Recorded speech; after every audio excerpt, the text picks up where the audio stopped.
2012 में पूर्व बीजेपी के ही यूनियन मिनिस्टर और सीनियर एडवोकेट अरुण जेटली ने बोला था कि दो टाइप के जज होते हैं, जो कानून को जानते हैं और जो लॉ मिनिस्टर को जानते हैं। रिटायरमेंट के पहले वाले जजमेंट्स रिटायरमेंट के बाद वाले जॉब्स से इन्फ्लुएंस होते हैं।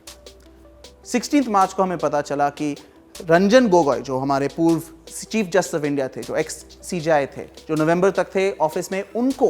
राज्यसभा में मेंबर के लिए नॉमिनेट किया गया है। इसका क्या मतलब है?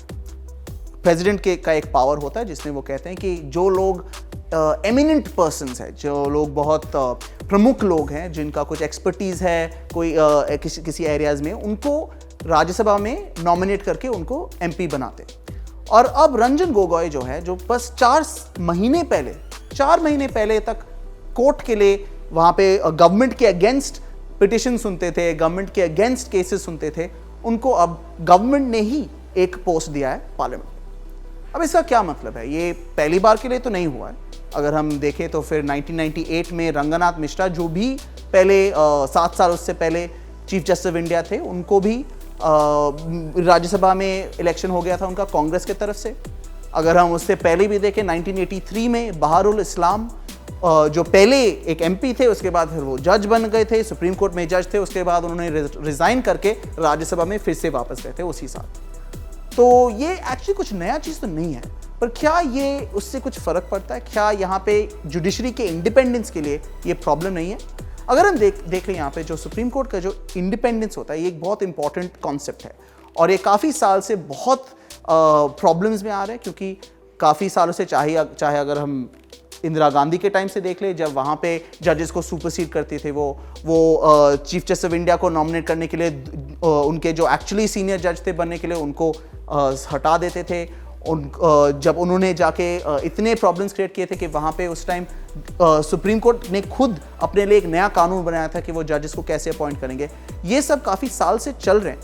पर अब जो हो रहा है ये काफ़ी डिफरेंट है। 2014 से जो पहले पी सत्तरशिवम, जो भी पूर्व सीजेआई थे, उनको केरला के गवर्नर बनाए गए थे। उसके बाद ए गोयल जो है सुप्रीम कोर्ट के जज, उनको एनजीटी नेशनल ग्रीड ट्रिब्यूनल के चेयरमैन बनाया गया। और अब रंजन गोगोई को 4 महीने के बाद ही यहाँ पे अपॉइंट किया गया है राज्यसभा में, पार्लियामेंट में। अब अगर हम देख लें कि ये ऐसे, यहाँ पे हम क्यों बोलते हैं कि यहाँ पे ये इम्प्रॉपर है, कि ये इंडिपेंडेंस ऑफ जुडिशरी के लिए खराब है। जैसे अरुण जेटली ने खुद बोला था बहुत साल पहले कि जब जजेस को पता होता है कि उनके रिटायरमेंट के बाद गवर्नमेंट ही उनको अपॉइंटमेंट्स देने वाले हैं, उनको किसी जॉब देने वाले हैं, कोई पोस्ट दे रहे हैं, अगर उनको ये पता है तो फिर जब केसेस आएंगे उनके सामने, वो उन केसेस को कैसे ठीक से डिसाइड करेंगे। और अगर हम रंजन गोगोई के केसेस को देख लें, जब से वो चीफ जस्टिस ऑफ इंडिया बन गए थे, वहाँ पे बहुत सारे प्रॉब्लम्स आए थे। जब उनके रिटायरमेंट हुआ था, आपको याद होगा, बहुत ज़्यादा ही कंट्रोवर्सी था, क्योंकि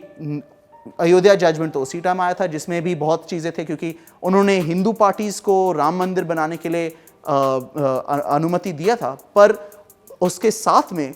उन्होंने ये भी बोला था कि बाबरी मस्जिद को जब तोड़ा गया था वो गैरकानूनी था। अगर हम देखें कि उसके आलोक वर्मा केस में उन्होंने कैसे हैंडल किया था, जब आपको याद होगा सीबीआई वर्सेस सीबीआई, जब director,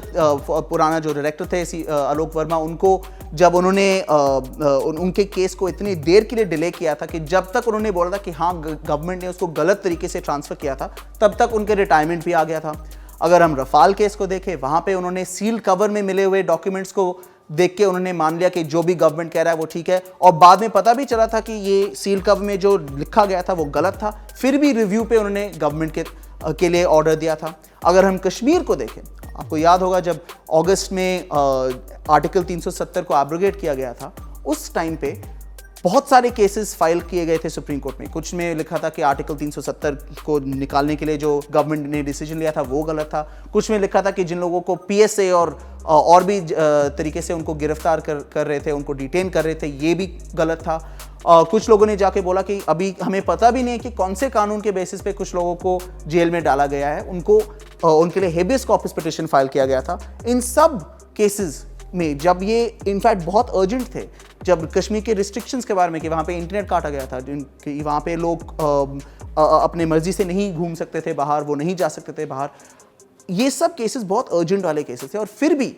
chief justice Ranjan Gogoi ने बोला कि अभी टाइम नहीं है सुनने का, अच्छा गवर्नमेंट को 1 महीने और दे दो, अच्छा गवर्नमेंट को और भी टाइम दे दो, गवर्नमेंट यहाँ पे नेशनल सिक्योरिटी के बारे में बोल रहे हैं तो हमें उनके बारे में सुनना, उनके बात सुनना पड़ेगा, अच्छा अभी मेरे पास टाइम नहीं है क्योंकि मैं यहाँ पे अयोध्या केस सुन रहा हूँ, अच्छा ये जो अभी तक सब आर्ग्यूमेंट्स बनाए गवर्नमेंट ने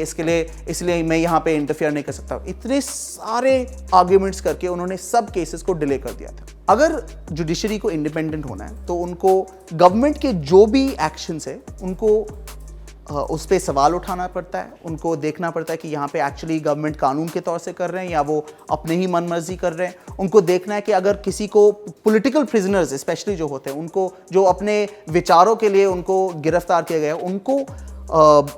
उनके जो आज़ादी है, उनका जो फ्रीडम है, उसको बचाने के लिए कोर्ट को एक्शन लेना पड़ता है। पर यहाँ पे chief justice of India Ranjan Gogoi उस टाइम ने दिखाया था कि वो गवर्नमेंट के जो भी क्लेम्स है उसको मानने के लिए तैयार है। और अब हम कह सकते हैं कि ठीक है, बेनिफिट ऑफ द डाउट दे दो। उस टाइम वो भी बहुत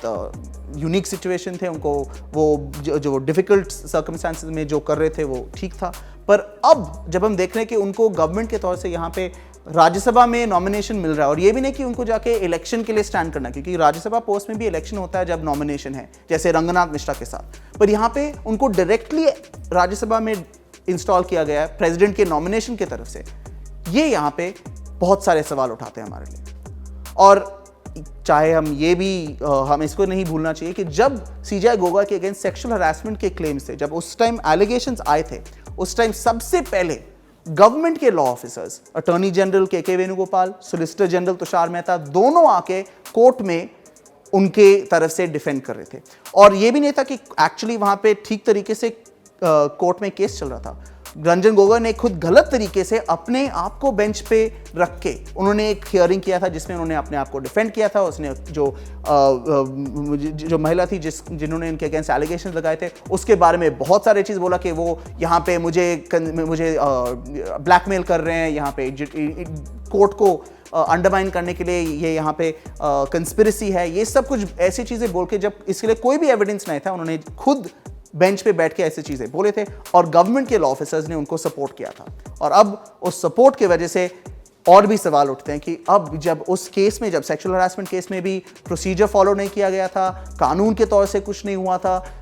जो हम कहते हैं प्रोप्राइटी जो होता है कि एक तरीका होता है चीज़ें करने के लिए, और कोर्ट्स स्पेशली और जो कानून के जो ऑफिसर्स हैं उनको एक तरीके से काम करना पड़ता है, वो नहीं चला था यहाँ पे। तो यहाँ पे पहले ही जब सवाल थे कि प्री रिटायरमेंट ही गवर्नमेंट उसको इतने सपोर्ट कर रहे थे, पोस्ट रिटायरमेंट के बाद अब उसको ऐसे पोजीशन मिल रहे थे, तो यहाँ पे सवाल तो जैसे आपने बोला ऑलरेडी उठते हैं। आपको पूछना ही पड़ेगा कि यहाँ पे क्या उनको कुछ बेनिफिट